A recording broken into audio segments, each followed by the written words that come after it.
Renegades just teased Shattered Cycle and the Alchemist, and gave us a blueprint for the rest of the Fate Saga's story. To fully unpack this, we'll have to dig into Lodi's past, and learn how it connects to some obscure Destiny lore dating as far back as the Red War. This information will allow us to peer down the Valley of Time like a member of the Nine, and see what the future holds in the next 2 expansions. I'm going to dive right into Renegades' story, but if you want more information on the Nine, a video will be linked in the cards and description that you can watch for a more comprehensive introduction based on the Edge of Fate. Renegades begins where Edge of Fate left off, with the Vanguard struggling to interpret Three's prophecy of extinction. A death ensures extinction. Listen carefully, children of my earth. To survive, you must bind the Nine. It cannot be done. The weapon will do it. Three's prophecy leaves humanity in a precarious position. They face extinction, the death of all life and soul, but the only lead they have to avert it is to bind the Nine. As Renegades begins, the Vanguard is no closer to understanding the prophecy, but we know it will be instrumental to the Fate Saga's story. The introduction of Dredgen Bale in Renegades serves as the key to unpacking the meaning of Bind the Nine. In the opening mission, we hear the following exchange. Did you come for Dredgen Hope, or for me? The singularity of Kepler was to be the deliverance of the Outer Nine. Your clotted, spilled blood denied our liberation. Know this false weapon. In every future, you are a jailer. Oh, this is the soul of a celestial body, one of the Nine. They are speaking without the emissary. The Nine are 4-dimensional beings made of dark matter and lack bodies like we do, meaning they cannot speak in the same way a human would. Prior to Renegades, we only hear the Nine speak by inhabiting the bodies of emissaries, Orin and Lodi, or via visions they provide to characters like the Guardian, Drifter, or Lavinia. However, in Renegades, Six, the soul of Saturn, inhabits Bale as he would an emissary. Six references Archon Lavask's plans for the grand design from the Edge of Fate, where House Exile created a black hole from Three's corpse and wanted to expand and enter it to find a new home. Six explicitly confirms that the Outers were the ones manipulating Lavask into creating the grand design as part of their plans to coalesce dark matter into black holes, seeking to build new worlds independent of matter life. Six is angry that the Guardian killed Lavask, preventing this scheme. They consider the Guardian a jailer, forcing them to remain bound to the matter life of Sol's planets. This makes Six's motivations pretty clear. The Sintering lorebook tells how Bale met Six from Bale's perspective. Bale writes, "I had found a place of power on Europa, rumors of real power, hidden deep within a forgotten Praxic temple. I began to hear a voice, a whisper, not one of us, a new voice, just for me. In the heart of the temple was a great sepulchre that contained a fantastic glittering crystal of stasis, a paracausal manifestation of darkness, that power to which I had spent years attuning my body and mind. I touched it and invited power in. Unseen, a voice leaped between his soldiers, possessing them to speak one word at a time. A message born from howling pain that found its final home in me. The agony was unrelenting, the pain immense, but I had prepared for this moment for years. I did not ignite. My soul did not burn out. The devil's voice became my voice, and the devil became me, and I understood. This was not a devil. This was not the light. It was not even the darkness. This was a third power, a new thing, my own path. To Saturn, the voice and I cried. To the rings, my weapon. Six. This was the name of the Great One. The third power. Tombs and temples. We entered a tomb and made it a temple with our cries. I am happy. I was chosen. I had been right. I was the vessel. My actions, perhaps from even before my birth, but certainly from the moment I became conscious, were guided by these hands that now rested on my shoulders. My explorations of darkness, my readings and agonies, were indeed the method by which I would attain a power that could be shared among the masses, a counterweight to the light, but it would have to begin with me. It could only begin with me. I am, was, and will be the conduit through which all futures flow. Bale meets Six in the Praxic Temple where Fire and Ice takes place, using a stasis crystal to make the communion. The previous entries of the lore book tell how Bale comes to hate the light and seeks to master the darkness. However, as Bale says, Six is not a power of light and darkness. The Nine represent a third power, separate from the two paracausal forces. They have anti-causal powers that can nullify paracausal light and darkness, like Eclipse. Bale seeks this third path as the way to achieve his dream, to liberate the people of the last city from the Vanguard's rule. This is why he's willing to suffer through the immense pain that Six possessing his body causes him. Through Six's visions and guidance, Bale learns that he can attain a power the likes of which humanity has never seen. In turn, Six sees him as a conduit, a necessary tool through which it can manipulate the world of matter and serve as the causation of the outer orbit plans to amass a black hole to create new worlds separate from matter. It's interesting that Bale meets Six on Europa, as Europa is Six's sibling Five's domain. Eris and Lodi commune with Six to learn how he's able to possess Bale. Enough! Tell us of your intentions with Dredgen Bale. I have a message for the weapon. You, Guardian. A weapon is requisite. In the distant future, we set about selection by right and by trial.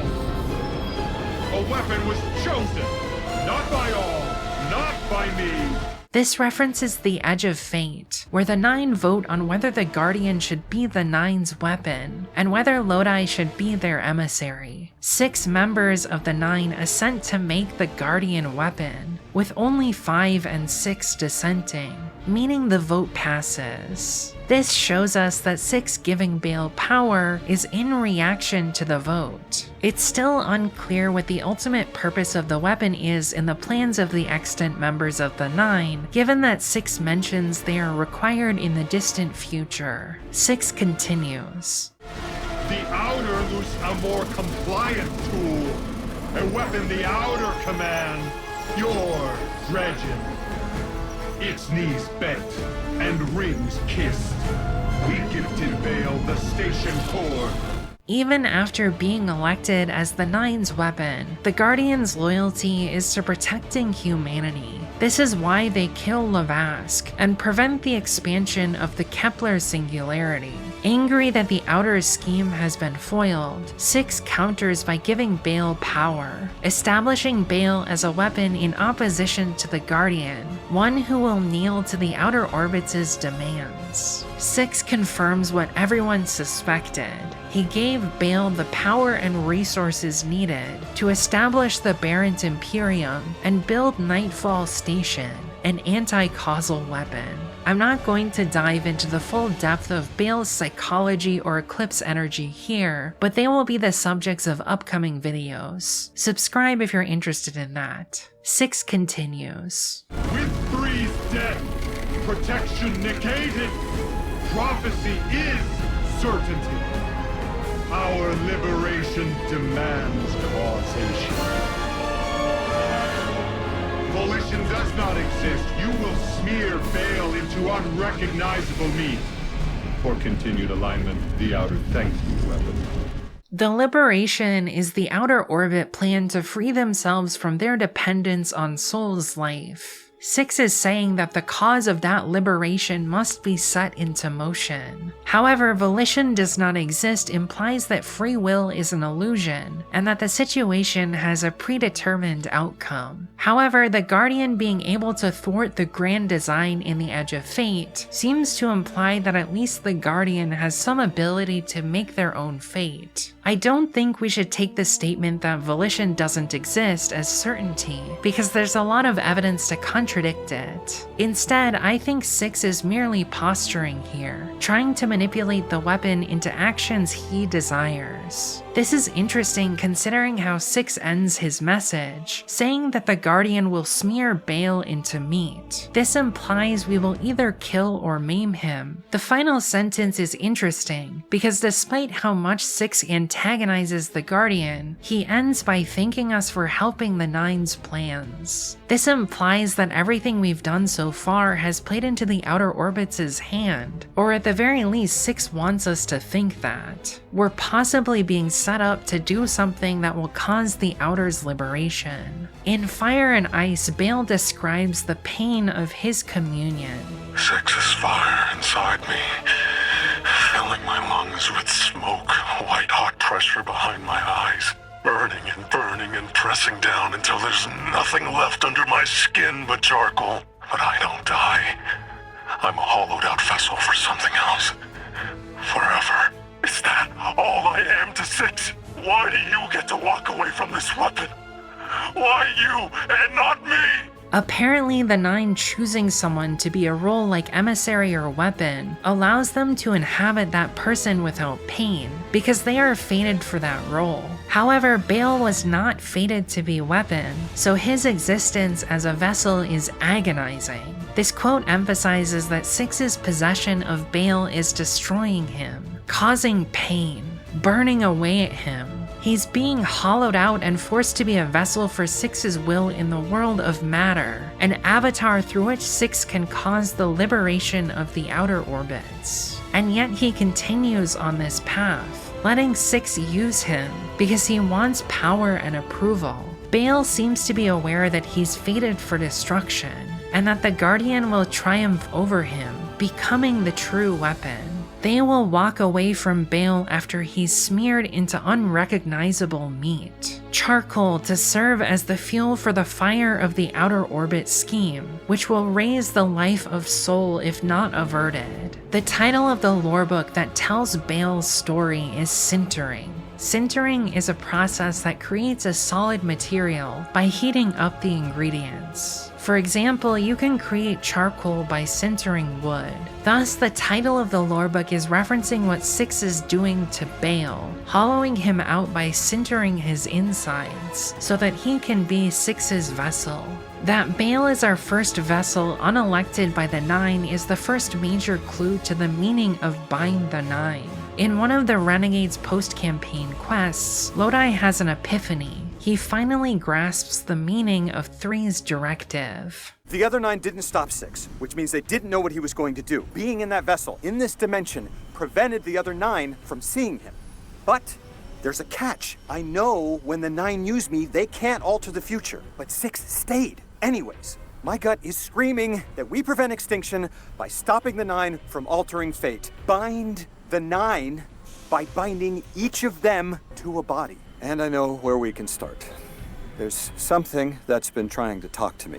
And when I talk back, all I can remember is how it felt to channel 3. It's dangerous, and worst part is, I know exactly where it is. Adams and Wabash. It's under Chicago. I'm going to ask Ikora to scout it out first. We can meet up with her there. Guardian, I don't want to go home, but I'm certain whatever 9 we bind first is there. I can't go there without Ikora.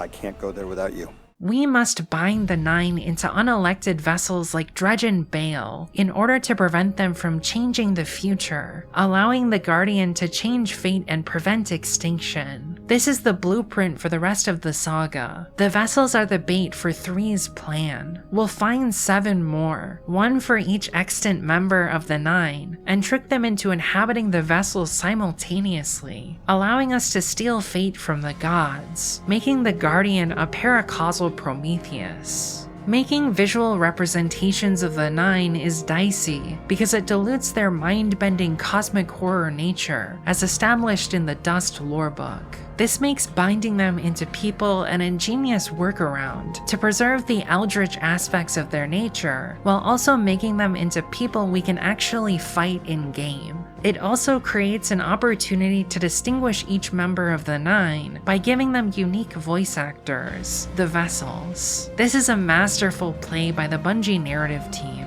We already know Bale is the vessel for 6, so that leaves 7 more, assuming 3 doesn't need a vessel once they're dead and can't change the timeline. Lodi has a concrete lead towards the next vessel, which he receives in a vision. I believe that Shattered Cycle will be the story of what happens when we seek this vessel, meaning we will finally travel to Old Chicago in the expansion. Some of the Renegades orbit dialogue expands upon Lodi's vision. Look, I've been seeing something. It's not the future, and it's not the past. It's like I'm sideways, looking out of someone else's eyes. I'm somewhere underground, and I can tell my body is wrong. I want to claw my way out of it. I'm supposed to be somewhere else. I don't know what this thing is, Guardian, but they're trying to talk to me. I can't understand them. The other 9 don't know. I don't want them to find out. I don't think they can. How do you keep a secret from a god?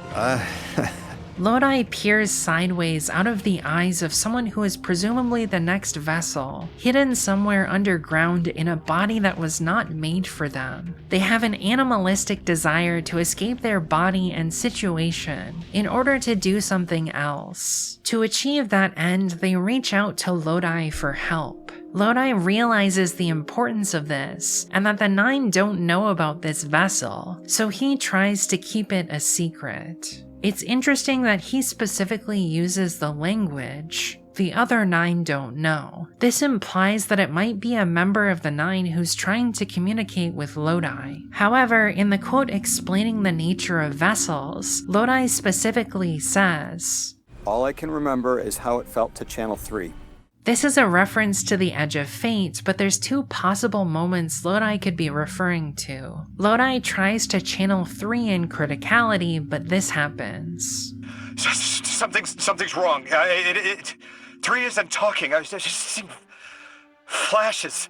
Brooklyn, but everything's on fire. Is this the collapse?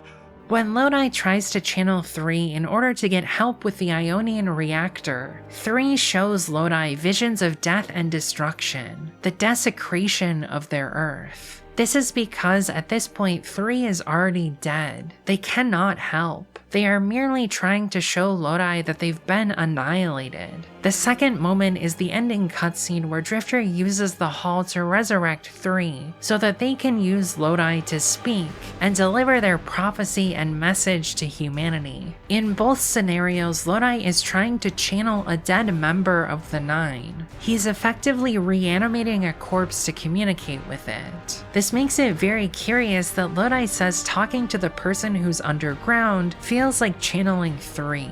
This leads me to believe that Lodi could be channeling another dead member of the 9, or at least something related to them. 3 is the only member of the 9 who's currently dead, except for the fact that the 9 were once 10. I believe Lodi is channeling something related to Thea. Anamorphosis explains that Thea was a sibling of the 9 that lived briefly. They were conscious for a mere 1,000 years prior to their death. This actually makes a lot of sense because Thea was a planet the size of Mars that collided with Earth early in the solar system's formation. The collision would have reformed Earth and created Luna, both composed of parts of the original bodies of Thea and Earth. This means that a fragment of Thea could exist under Chicago and could be reaching out to Lodi. If it's not Thea directly, it could be some kind of confluence of dark matter created by the collision of 3 and Thea's corpses. I consider this a possible explanation, one I'm very excited about, but it's also possible this is just a living member of the 9 inhabiting a vessel. If it's a living member of the 9, it's probably 4, as evidenced by an exchange in one of the Renegades audio tapes, where Eris asks 4 about how to bind the 9. Speak plainly, 4 of the 9. What's the nature of your binding? What extinction does 3's death ensure? Bring 3 to the well, my emissary. For 1.8795 Borean polarity. 87.6260 opponent. The bottom of the labyrinth. The labyrinth. Understood. I won't let you down, 4. You are familiar with 4. Why that one in particular? Respectfully, Miss Moore, that question is beyond the scope of today's partnership. Emissary, what were those numbers?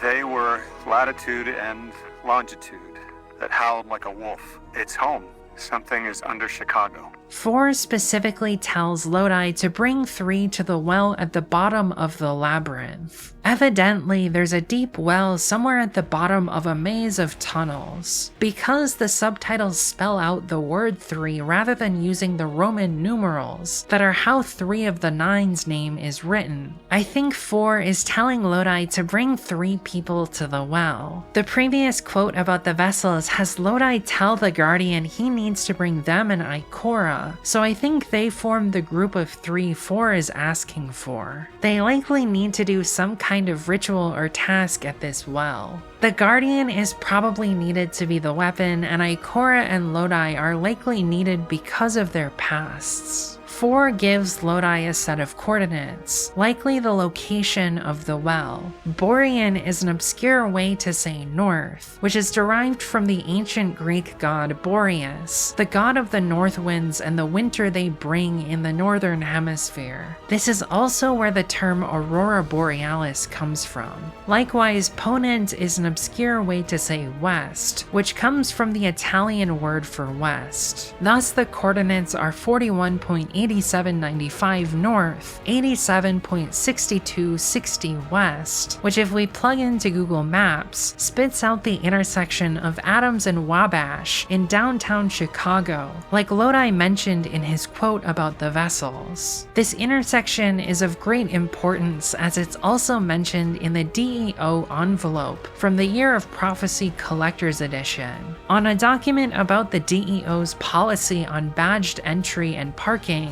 there's a handwritten note from Lodi that says, Green Line, Pulaski to Adams/Wabash. If we look at the map of the Chicago rail system, we can see that Pulaski is a station in a more residential or suburban area, which is likely where Lodi lived when he worked at the DEO, and Adams/Wabash is a downtown station near Lake Michigan, which is likely where the DEO was located.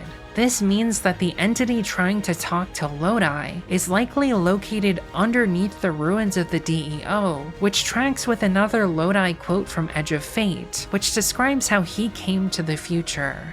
My people and I discovered a signal in deep space which connected to an object we found under our city. It brought me here, all the way from the space age before the collapse. The entity contacting Lodi from under the ruins of Chicago is likely connected to the object that was discovered under the city. The lore entry for Graviton Spike is a DEO incident report that describes first contact with this object. Reception intercepts a radio signal from deep space. Via Redacted, Central determines that the signal is tightly focused on Department of External Observation's headquarters. Response teams are scrambled to search the building. Tau 4 reports the spontaneous manifestation of a redacted object in the break room on level 2. Tau 4 reports that the object appears to be the receiver and cord of a telephone of unknown make, white with gold trim. The object is noted to be floating approximately 6 feet above the floor with no discernible support. Central directs Tau 4 to move the object to a safer location. Tau 4-1 makes physical contact with the object. The entirety of Tau 4-1's body is converted to a metallic solid, later determined to be pure niobium.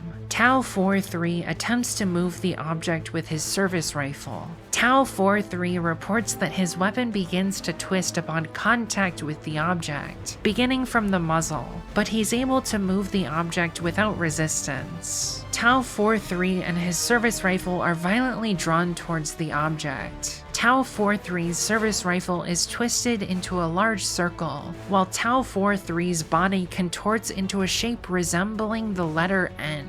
The 9 cause a mysterious telephone to spontaneously appear in the sublevels of the DEO, which is almost certainly the phone Lodi uses to answer the call of the 9, and transports him to the future in the Edge of Fate. This phone transmutes the body of DEO agent Tau 41 into niobium, a metallic element with atomic number 41 matching the call sign of the agent. Tau 43 becomes a giant metal N, while the service rifle becomes a circle, likely representing the letter O. The niobium establishes that something intelligent is trying to communicate with the agents, and sends them the message no. The 9 are probably telling the DEO that it's not time for them to use the phone yet. Based on its magical properties, I'm guessing that this phone has somehow survived the collapse and remains in the tunnels beneath Chicago today, likely serving as a confluence for mysterious activity there. I believe Chicago will be the main location where Shattered Cycle takes place, in the ruins of the DEO headquarters, as the Vanguard investigates the mysterious happenings there, and potentially meets the second unelected vessel of the 9. This is probably the vessel for 4, considering they gave Lodi and Eris the coordinates. The DEO and Lodi's Chicago plotline is a continuation of a rather obscure bit of Destiny lore, dating back to Destiny 2 Vanilla. An excerpt from the Graviton Lance lore entry says, "So wait, that thing you found does what? It fires black holes." No, it doesn't. Oh yeah, it does. Actual tiny bullet-sized black holes. Did you tell the others? Only that I found some weird gun in some overgrown tunnel back on Old Chicago, and that my ghost was all, "This is why we were led here." This is the genesis of Old Chicago within the Destiny lore. Graviton Lance was found there. Old Chicago remained an isolated curiosity until Beyond Light, when several lore tabs expanded the story surrounding it. The flavor text for the chest armor in the Wild Hunt set contains more references to Chicago.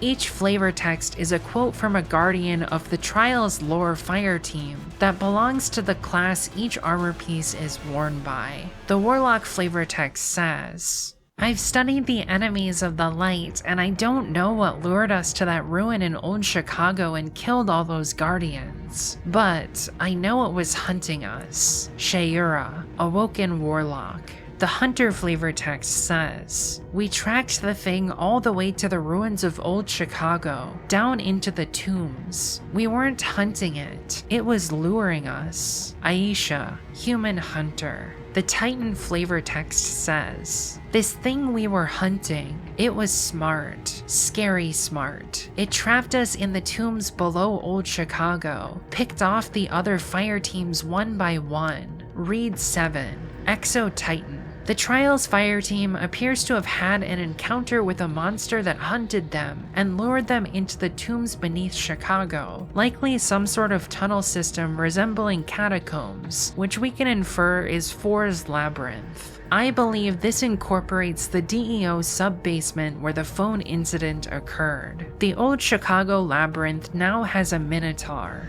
Connecting to the ancient Greek legend, the Trials fire team may have been intended to be sacrificed to the Old Chicago Minotaur. The vessel could have ended up trapped in the catacombs for similar reasons. I want to clarify that by Minotaur I don't mean the Vex unit, but the ancient Greek legend the Vex unit is named after. The monster likely isn't an enemy unit we've seen before, because if it was, Sheura would have recognized it. She specifically goes out of her way to say that she didn't recognize it out of any of the enemies of the Traveler. The Season of the Chosen Trials armor continues the story of the Trials fire team's Chicago investigation. This time we see the same conversation from 3 different perspectives, only 2 of which contain relevant information to this discussion.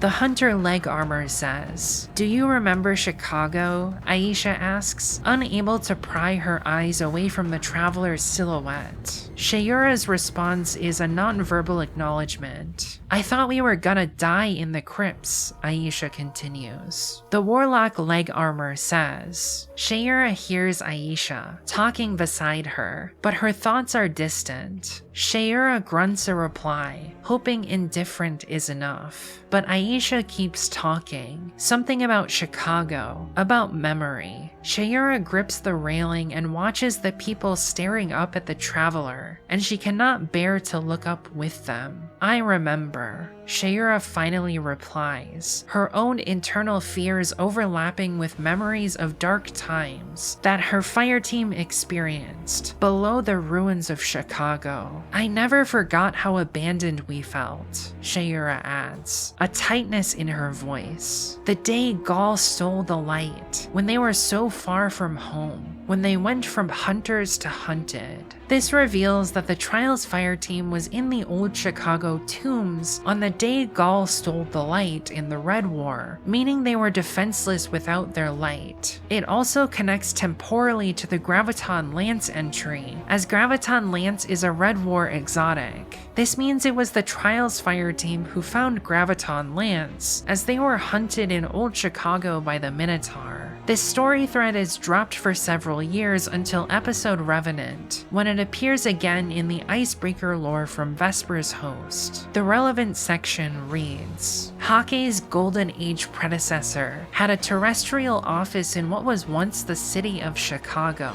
They were involved in the development of gravity-based weapons. No Braytech connections yet. Shayura freezes. Chicago? The tombs below old Chicago haunt her periphery. Every ambient noise in the derelict foundry becomes a threat. She pushes past the fear, past the panic. That isn't now. What does Chicago have to do with anything?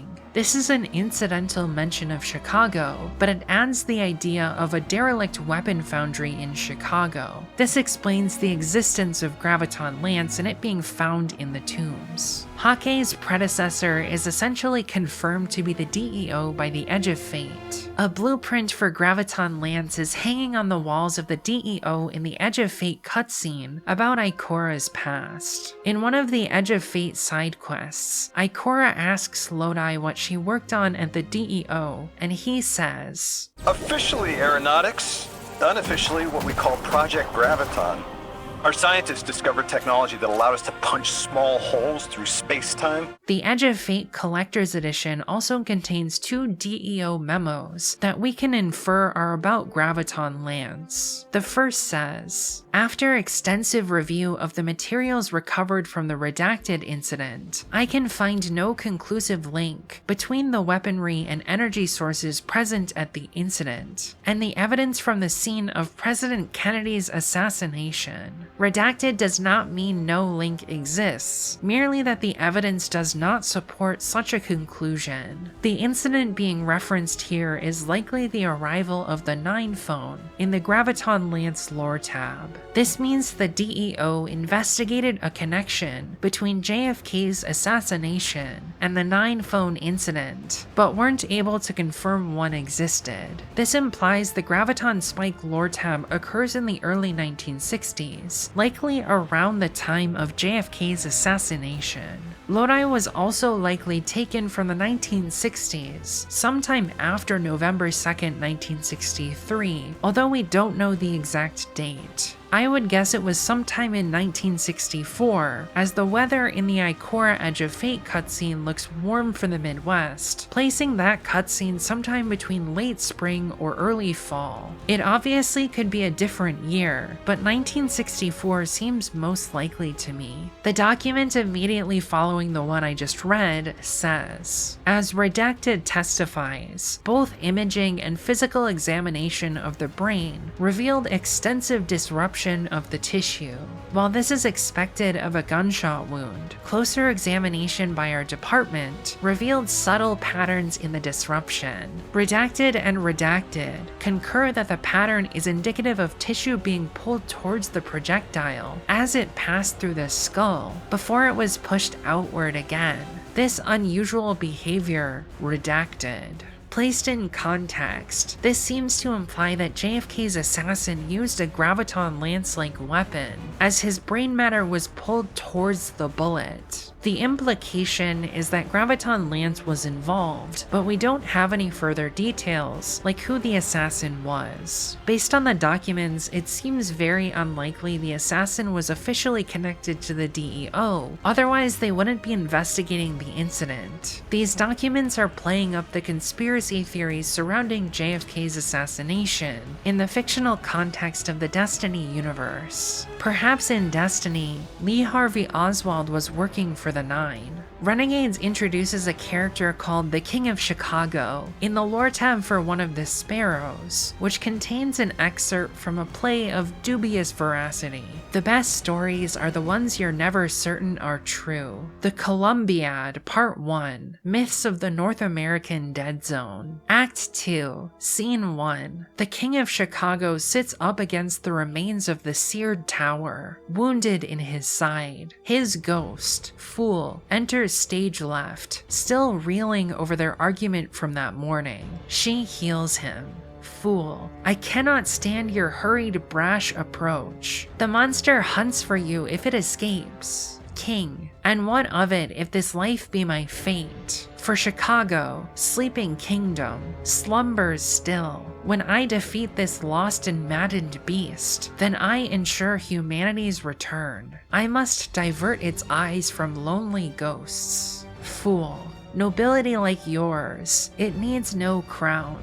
Is this your purpose? Then it's mine as well. King, then I reject last city and my name. My title is my home. It's still my claim. I am Chicago's king, the stalwart sword, guarding her magnificence as her lord. My heart, my city, what is it you say? Say, cry victory, for we will win today. This king rules Chicago, which apparently is located in an area called the North American Dead Zone. This seems to be a counterpart to the EDZ. This king is trying to protect his kingdom from the monster, which is implied to be hunting ghosts specifically. His goal appears to be to make Chicago inhabitable again. Given that this is of uncertain veracity, I'm guessing it's an exaggeration based on a nugget of true information, probably something the Trials Fire team saw. It's unclear if this king even actually exists. However, the play mentions the ruins of the Seared Tower, which I believe is a play on the Sears Tower, which used to be the tallest building in the world and is located in Chicago. It was renamed the Willis Tower in 2009, but is still called the Sears Tower by some people. I'm guessing that the Sears Tower collapsed at some point during the pyramid attack and experienced a fire, leading to its ruin being called the Seared Tower. The Edge of Fate cutscene where Lodi travels from the past to the future shows him flying through the ruins of a city full of skyscrapers, being attacked by pyramid ships. The central skyscraper that's fallen over sideways bears a striking resemblance to the Sears Tower, so I believe the cutscene is depicting the collapse in Chicago, and that the Seared Tower is supposed to be the Sears Tower, which has partially collapsed as a result of the attack. The final Chicago mention I'm going to discuss comes in one of the Equilibrium Dungeon's audio logs. Don't bother me with staffing. I'm researching legends and mysteries hidden from the city's archives. Another fool's errand. We have legends enough. We need soldiers. Maybe. Or maybe there's something to old stories. The Sage of Guinea, the King of Chicago, Talon's Grove. There's more potential in these texts than in another revision of your staffing plan. This means that Bale is at least aware of the King of Chicago myth, implying he will also travel to Chicago. The centering entry about Bale meeting Six also mentions Six showing Bale tombs and temples. We've already seen him investigate Praxic temples in Renegades, so the tombs could be referencing Chicago and Shattered Cycle, given that he's investigating the King of Chicago legend. Tombs and temples appear to be important to Six's plan. I want to address a wrinkle in my idea that Shattered Cycle takes place in Chicago. There's always the possibility that Chicago is the setting of Shadow and Order in March, but I personally think it's unlikely we will go to Chicago in that update, as visiting the ruins of the DEO and Lodi confronting his past feels much more like an expansion plot point than a major update one. I think the ruins of downtown Chicago would make a good expansion destination. Most expansion destinations tend to be very flat, but I think it would be interesting to have an expansion set in a skyscraper, having most of the areas be stacked vertically on top of each other. That's one thing Lightfall didn't really do with Neomuna, so I think it would be a cool design space to explore in Shattered Cycle. I believe that the monster has done something horrific to the vessel, and it's possible the vessel could be the king of Chicago if they're a real person. If Shattered Cycle takes place in Chicago, it will likely have a horror tone, given that being stalked by a monster in the labyrinthine tombs of Chicago's ruins just screams like the concept for a horror game to me. As for the enemy faction, I think that either the Hive, Scorn, or Dread would fit the horror vibe, which makes sense given that none of them have appeared in the Fate Saga yet. I don't think the Taken will be involved, as I believe they will appear in the Alchemist. More on that in a bit. However, the Scorn and Dread didn't exist during the Red War when the Graviton Lance lore tab is set, and the monster will probably belong to the enemy faction, but as a unique boss model or a new unit. This leads me to see it being some kind of proto-Dread from the Pyramid Fleet as the most likely option. I also buy the idea that this monster is a remnant of the collapse that's been lurking in the tombs the entire time. Even though the Scorn being a focus seems like the least likely option to me, they could always be there in a minor capacity, given we know they're active on Earth from Warlord's Ruin. I also believe that Shattered Cycle taking place in Chicago is the perfect opportunity to show the transmutation of Earth caused by 3's death, which will likely continue to ramp up the further we get from their death. In Renegades, the vision that 6 gives Drifter makes him believe that Eris will die. This vision is shown to us in a cutscene. Towards the end, 6 says, Freedom lives in the foreordained. One heart within your body, one without. Chains that bind your fate. Break them. Be free. Or the maze door opens needlessly to deep, grieved death.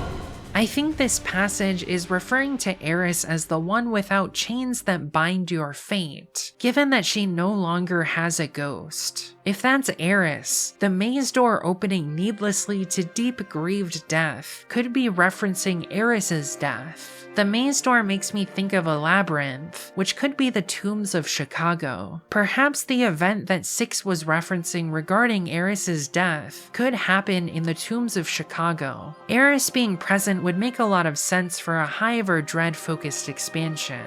However, I'm a bit skeptical of her dying, given we just had this as a plot point in episode Heresy. If Eris died, she could be resurrected in her throne world, unless whoever killed her did something anti-causal that severs her from her throne world via eclipse. Personally, I hope Eris doesn't die though, because she and Drifter have been through enough. The final thing I want to mention vis-a-vis Shattered Cycle is the meaning of the name. It implies there's some kind of cycle that will be broken. A variety of theories have cropped up in the lore community regarding what this actually could be. The most obvious one is the Dreaming City curse. If it's a Hive expansion, Savathun could be involved, which could provide an avenue for breaking the curse. The word Shattered also makes me think of Shattered Throne, which is a dungeon about the corruption of Mara's throne world as a result of the Dreaming City curse. If the Dreaming City curse was going to be broken,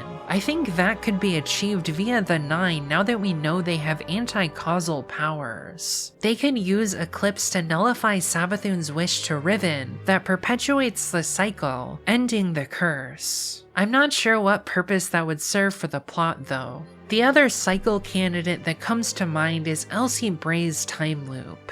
If you're not caught up in your Beyond Light lore, the exo-stranger Elsie Bray doesn't come from our timeline. She originates in a timeline where the Black Heart corrupts the hearts of Guardians, who then attack the last city and destroy it, sometime after the events of Season of the Worthy. They are led by Eris Morn, who's corrupted by the darkness, and manipulates Savathûn.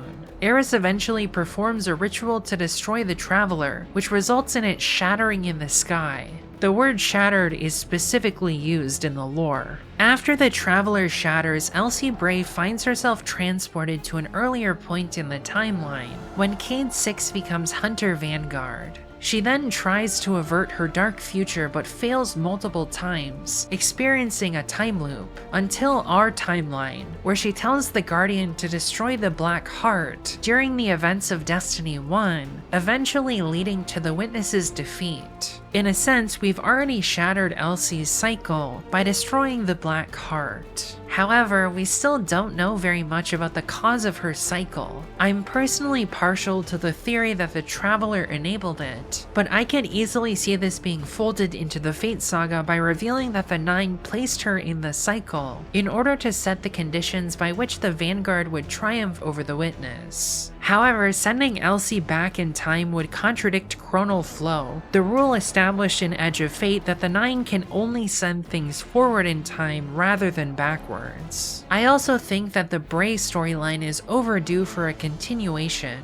considering that Elsie hasn't had a substantial story appearance since Season of the Seraph at the end of Witch Queen. If Shattered Cycle ends up being focused on Elsie, I could see a situation where the monster under Chicago is some kind of experiment created by Clovis that went horribly wrong. I think this is probably the least likely of my ideas though. If Elsie returns in the Fate Saga, I also have another idea regarding the vessels. If she and Anna were able to get Clarity Control up and running again, we could create fresh exobodies to bind the Nine into, without needing to sacrifice any existing people. While I think this is a smart solution to get around the fact that any vessel is going to experience agonizing pain, I think it's less likely because it's almost too clean of a solution. I expect that the potential drama of allies sacrificing themselves to become vessels is going to be a central tension of the Fate Saga going forwards. There's a third cycle that we don't technically know exists at this point. I'm partial to the idea that the Nine existing outside of time exposes them to a form of time loop similar to Elsie's, where each time one of them alters the future, the timeline shifts and it's like they're experiencing the entire history of the universe over again, albeit all at once rather than over a period of time. I came to this idea based on several Edge of Fate lore tabs. If this cycle is real, Shattered Cycle could do something to break that cycle. However, this does come with the issue that the Nine being unable to change fate would kinda nullify the tension of the Fate Saga. So perhaps this cycle is shattered for only a single member of the Nine, further showing us how to progress towards binding all of the Nine simultaneously. Finally, what if the cycle that's being shattered is the biosphere of the Earth? Think back to your most recent biology class. Every ecosystem on Earth exists in a perpetual cycle, moving resources across the food web as each organism interacts with the system, from its birth to its death. When an ecosystem becomes imbalanced by some new force, like a natural disaster, human intervention, climate change, or in the case of Destiny, the transmutation of Earth caused by 3's death, it sends shocks through the entire web of life. If these shocks are powerful enough, they can cause entire species to go extinct. If this species is critical to the food web, it can have a cascading effect, making species who depend on them go extinct, until most species in the ecosystem die out in a process called ecological collapse. I think the aftershocks of 3's death will inevitably cause a mass extinction on Earth, shattering the cycle of life and death that drives Earth's biosphere. This would be catastrophic for anyone living on Earth, as it gets much harder to survive when the species you depend on for food die off. Humanity would face catastrophic impacts, potentially requiring us to abandon Earth and live on the other worlds of Sol instead. I think this, out of anything I've mentioned so far, is the most likely cycle to be shattered in Shattered Cycle. Now that I've covered my theories about Shattered Cycle, it's time to look one expansion further into the future at the Alchemist. After the release of the Desert Perpetual, a lot of the lore community believed that the Conductor was the titular Alchemist. This theory's genesis was a metaphor made in the Imminent Lore book. In a recent interview with My Name is Bife, Destiny narrative director Allison Lurs addressed this theory, confirming it's not true. She said, "One of the troubles with writing as a medium is there are only so many words and some of them are best used as universal metaphors. But yeah, when we've used the term alchemist with a capital A, it has always been for exactly one guy. Renegades tells us directly who the alchemist with a capital A is in dialogue. I am the hand which pens the book of the Alchemist. I tithe to 6 of the 9, and he rewards me with strength. This is what 6 learned from the King's Echo drifting among his rings. With enough strength, 6 can carve a doorway and be liberated at last." This is expanded upon in a conversation between Lodi and Eris. As a Dredgen, Bale adheres to sword logic as a method of violence and paracausal growth. Every death inflicted under sword logic tithes that death to a benefactor, and that enables greater subsequent death. We already know Bale is tithing to 6, and 6 wants to use it to escape. This means that 6 is the alchemist who will be at the focus and likely the main antagonist of the Alchemist expansion. 6 evidently has learned from the Taken and specifically the Echo of Navigation about the sword logic, which 6 wants to use to amass paracausal power in order to create a doorway to a new world. In order to enact this plan, 6 uplifts Bale, who becomes a Dredgen and tithes to 6. Then, as we see in the Equilibrium dungeon and Sintering, Bale goes out and seeks students to teach to be Dredgens in order to increase the number of actors tithing power to his alchemist. 6's goal is to use the sword logic to transmute matter and escape his imprisonment as a being of dark matter bound to Saturn. I'm guessing that the central conflict of the alchemist will be about preventing an attempt 6 makes to open that door. This goal sounds very similar to the Lord of Every Nothing, who I originally theorized was 6 based on the Edge of Fate and Heresy's lore, but Allison yet again in the Bife interview shoots down that theory. Bife asks her about the relationship between 6 and the Lord of Every Nothing. Allison responds, "I would imagine these two as neighbors in the same apartment building. So Saturn, 6, is a planet and a 9. Kind of one of the same existing of our world, and Saturn has been the location for a couple of different very interesting happenings over the last few years. I imagine that 6 would be looking out into its rings and seeing like, hey, I think the Taken made themselves a god, like they kind of willed their own deity into being out of nothing. That's incredible. I got to meet this guy. They are separate beings, but they occupy kind of the same space. The Lord of Every Nothing obviously is like a Taken god of the Ascendant Plane, and these two entities I imagine would be greatly fascinated by one another.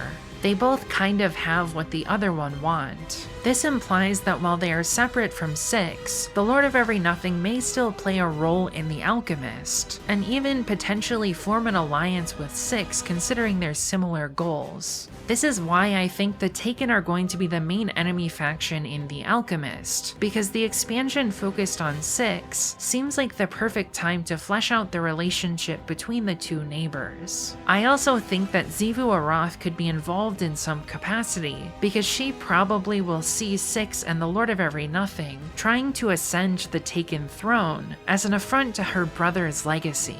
Cast your mind back way earlier in the video to 6's first words using Bale as a vessel. He says, "To Saturn, to the rings, my weapon.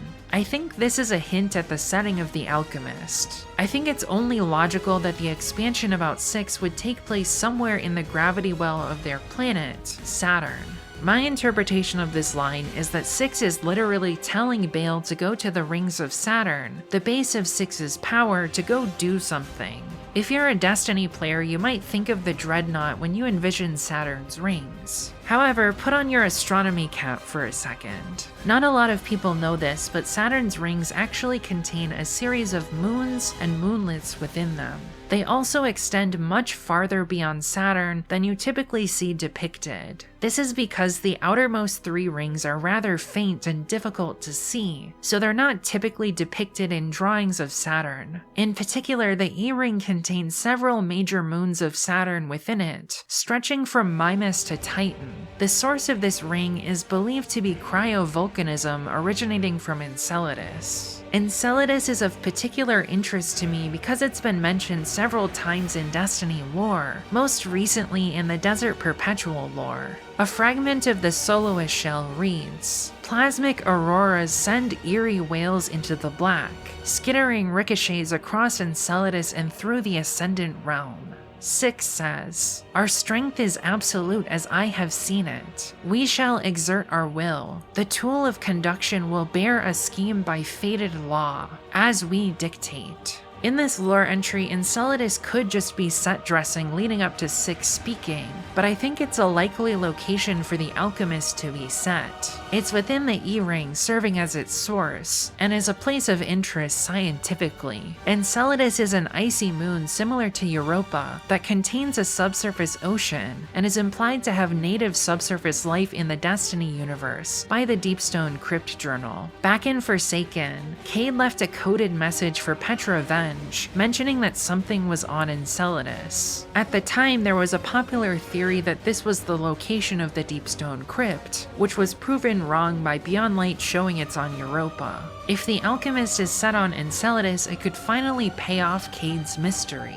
The most likely alternative to Enceladus is Saturn's moon Rhea.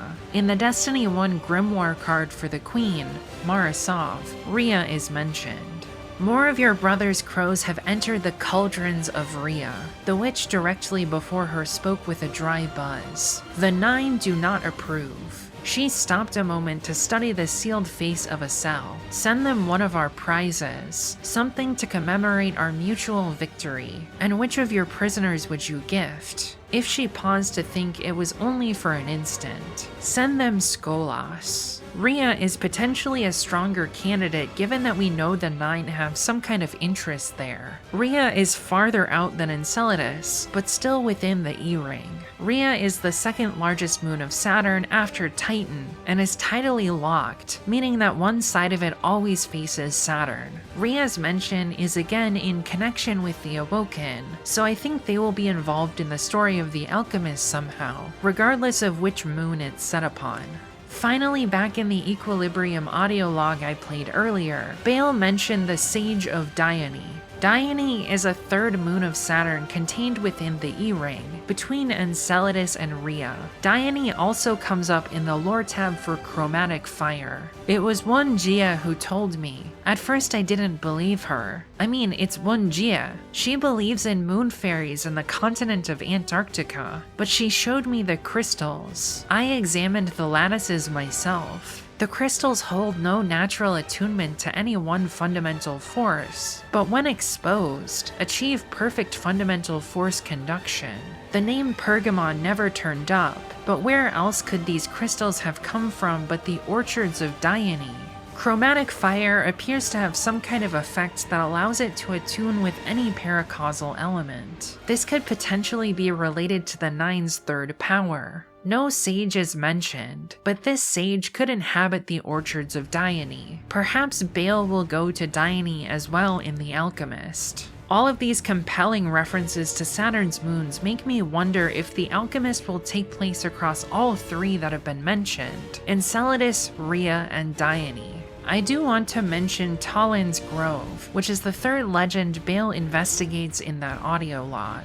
As far as I'm aware, Tallinn isn't mentioned elsewhere in Destiny, but it is the capital of Estonia. I have no concrete theories as to its relevance to the Fate Saga, because there's nothing else to connect it to. Alchemy in general appears to be a major theme of the Fate Saga. As I mentioned earlier, 3's death is causing the transmutation of matter to different elements on Earth, in a process akin to alchemy. Likewise, when the DEO finds the golden phone, a person is transmuted into metal. Finally, in Renegades, we learn 6 is transmuting Bale's body. Bale says, I've lost too much of myself. So many pieces. My liver, the flesh of my face, what I've lost he replaces with metal. Bale is experiencing in slow motion what Tau 4-1 experienced rapidly at the DEO. 6 is being true to his title as the Alchemist, literally doing alchemy on Bale, transmuting him into metal. He's slowly turning Bale into an object, a metal vessel, like an exobody out of the pieces of what once was a normal human. This has an interesting connection to something Bale says in Renegades, while gloating about the Nightfall Station attack on Tharsis. The 13th understanding in the 7th Book of Sorrow states that to rend one's enemies is to see them not as equals, but objects, hollow of spirit and meaning. Nightfall does it gladly. 6 is using Bale, slowly rending him into an object over time. 6 doesn't see Bale as an equal, he sees Bale as a metal tool. The sword logic is being used on Bale by 6, as Bale uses it upon his enemies. This process obviously causes great pain for Bale, but 6 gives absolutely no indication that they care even an ounce about what the implications for Bale are, especially considering the quote about the Guardian smearing him into meat. In the final entry of Sintering, Bale pleads with 6 for guidance. I need you to help me, 6. I need you to speak to me, to speak through me, so that they can see. Let me be your conduit. Is this what Guardians feel with the Traveler so still? I can't stop trembling, but only the parts of me that have not yet been changed. Only anticipation, an animal's apprehension at a transformational moment of pain.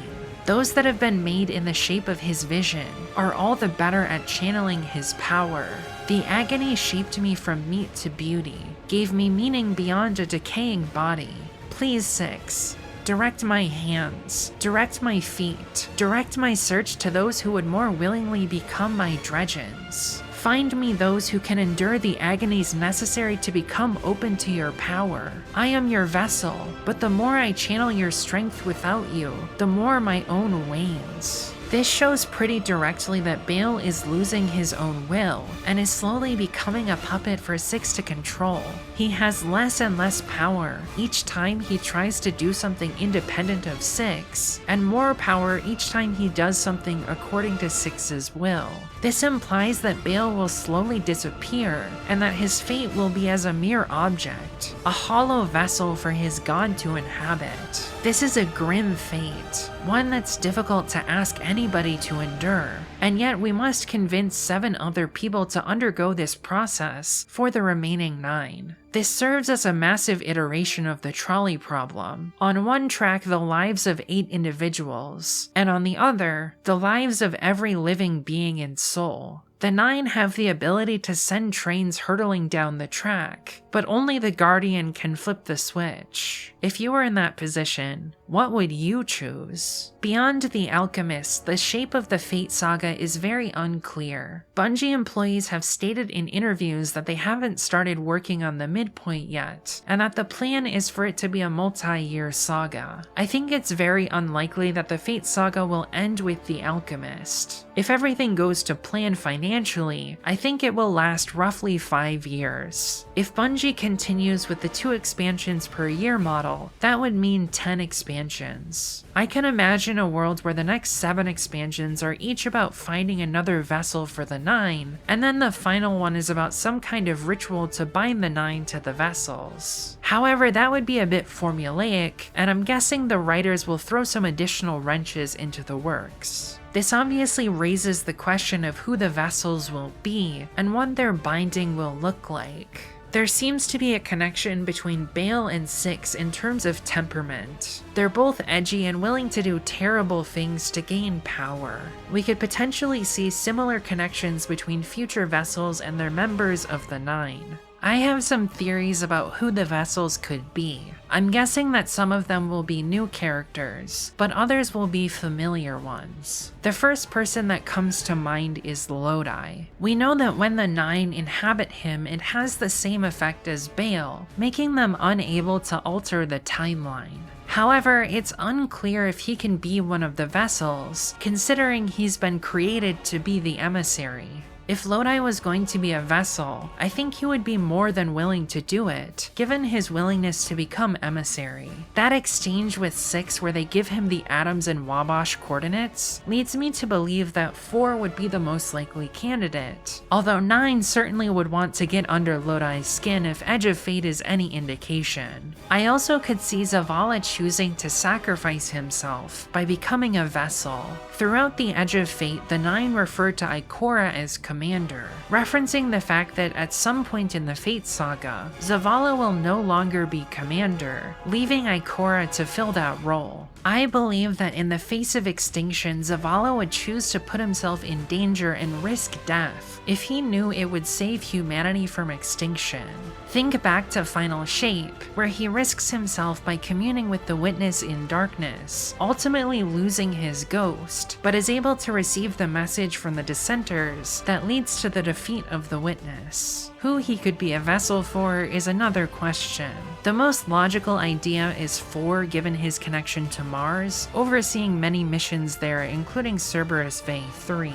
However, that doesn't feel quite right, especially if Lodi is the vessel for 4. Personality-wise, I think he would be a good fit for 1, because they both strike me as very even-tempered and measured. For some reason, my brain is locked in on the conductor being the vessel for 5. They both seem very arrogant and full of themselves. However, I'm not sure if Maya would be willing to be a vessel, considering her MO is commanding people to do things. I could definitely see her trying to take control of 5 the way she did with 3 though. Given that Drifter is 9-touched after the Edge of Fate, I could also see him becoming a vessel, especially after his character arc in Renegades. It seems like he's heading further and further down the path to self-sacrifice, so I could see him becoming a vessel if he thought it would save Eris. As for who, maybe 8? They both seem to be kinda cagey and unwilling to work with others, although Drifter has slowly started to get better at that. The last 2 people I want to talk about are Zur and Orin. They were previous emissaries before Lodi. Their relevance to the vessel conversation very much depends on whether an emissary can even be a vessel. Orin wants to take a break from the 9, and I think she deserves one. However, I could see a scenario where her character arc in the Fate Saga is about making peace with her time as emissary and choosing to be a vessel again to save the world, although that has the potential to feel like she's just undoing quitting being emissary, so I'm skeptical of that idea. Finally, I think Zur is a fantastic candidate to be a vessel. If one of the 9 asked, he would probably do it, considering his whole story is basically about being the errand boy for the 9. I also think it would be interesting for them to give him more to do in the story of the Fate Saga. Perhaps he could be the vessel for 2 or 9. I want to end by revisiting Orin's prophetic vision from Anamorphosis, now that we have another expansion's worth of context for it. It begins. A ditch, a hut, a squat village, a city, steel teeth eating the sky. Now that we know we're going to old Chicago, I think the city with steel teeth eating the sky is likely Chicago, considering it would be full of ruined skyscrapers. This still could be a reference to the formation of the last city, but I think it's a vision of the formation of Chicago. Skyscrapers that have been destroyed by the collapse also feel a lot more like teeth to me than ones that are undamaged. The prophecy continues. Dive, dive, dive. They dug too deep for comfort, too shallow for understanding. It haunts the halls, waiting. Existential midwifery. Now that we know about the vessels, I think this line is about the process of creating a vessel. The 9 literally dig deep within a person and begin to hollow them out. The vessels would constantly be giving birth to the machinations of the 9, allowing them to act in the matter world. The thing haunting the halls could also be the monster in the tombs of Chicago. Diving down reminds me of going deep underground. The prophecy continues. A rusty sea, a figure so small, a future so vast, a micrometeorite delivered to the cranium, a weapon to be, one little light awaiting another. The weapon to be and little light makes me think this is the Guardian still, but it could reference Bale as the false weapon. However, he doesn't have a ghost to be the little light. On the other hand, the little light could be referencing the fact that Bale's mother is risen by a ghost and doesn't recognize him, literally being a new light, leading Bale to become angry with the light. I think the Guardian makes a lot more sense though, given that the rusty sea would be the Cosmodrome. The prophecy continues. No time even to scream. Red sky at morning. Sailor's warning. Rattle, drag, rattle, drag. 2 eyes bear witness. I think this passage is about the Nightfall Station attack on Tharsis Junction. The red sky in the morning is eclipse energy being focused from orbit on Tharsis. The Guardians don't have time to scream before their paracausal souls are rended from their bodies. The rattling would be Bale walking through Tharsis Junction, and the dragging would be moving the bodies of the dead Guardians. Finally, the 2 eyes bearing witness would be Ido playing dead, only able to see Bale through half of her eyes. The 2 eyes detail is a bit of a stretch considering that Ido has 4 eyes though. The prophecy continues. You grit your teeth through the pain, sift the silt, look for gold. Where is it? Where? A row of calibration weights, 2 women, laughing, the scale, tipping. The heaviest crown bows for the executioner's blade. I still think Orin sifting silt looking for gold is a reference to finding an event that will happen in The Alchemist, considering that the goal of most ancient alchemists was to transmute materials into gold. The goal in The Alchemist would be the creation of the doorway, allowing 6 to escape their binds. The next sentence is about justice, the calibration weights being the scales of justice, and the heavy crown bowing for the executioner's blade, likely being about the weapon, the Guardian, killing someone in vengeance. Now I'm leaning towards Bale being killed during The Alchemist, given that 6 says we will smear him into meat. In that case, one of the 2 women laughing could be his mother, resurrected as a Guardian, who doesn't remember him, laughing at Bale. I still think the conductor angle is viable, the Guardian killing the conductor in vengeance for 3's death. In that case, the women would be Maya and Chioma, and the gold would be the Golden Age. The prophecy continues. A bouquet of roses on an empty grave. Frankenstein's monster, gasping on the table. What is old is new again. This line could refer to a number of things. Frankenstein is a story that's heavily influenced by alchemy, so it could be in reference to something from that expansion. The resurrection could be a reference to Bale's mother being resurrected, leaving her grave empty. It could be in reference to 3 being reawakened by the Hall, or it could be the resurrection of another character in The Alchemist. I also have the idea that the person being resurrected from the dead could be a vessel who dies and is resurrected as a Guardian, allowing the 9 to still puppeteer them and essentially have a Guardian that they can command. That's a horrifying prospect to me. Finally, it could be a reference to one of the cycles I mentioned earlier in Shattered Cycle, a time loop being reset to the beginning, allowing someone to try again to avert their death. The prophecy continues. An iron carriage thundering along a high road. In older practices, a circle was thought to contain magical energies. A musical thrum. Answer it. Redacted.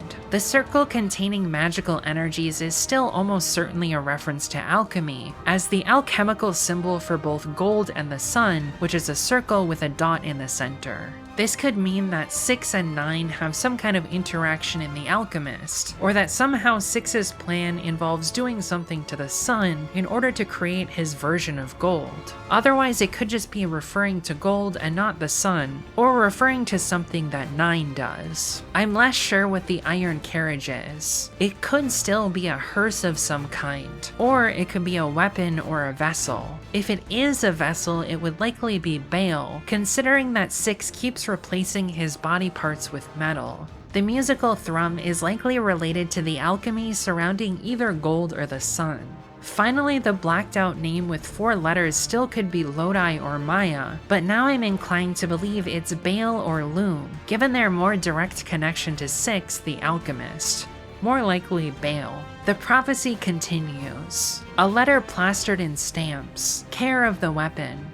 In flight. To you. Yes, you, Guardian. This could mean literally anything because it seems members of the 9 leave at least one message for the weapon per expansion thus far. It also could be a reference to 3's message, telling the Guardian to bind the 9. The prophecy concludes with this final fragment. There, in that lightless abyss, no, a whale carcass, picked over by Malacostrakans. No, full fathom 5 thy father lies, an evolutionary explosion. No, no, no, no, dying to barren bone. You drag yourself back together, your sulfur hexafluoride howl, dying in the vacuum of space. You have to warn them.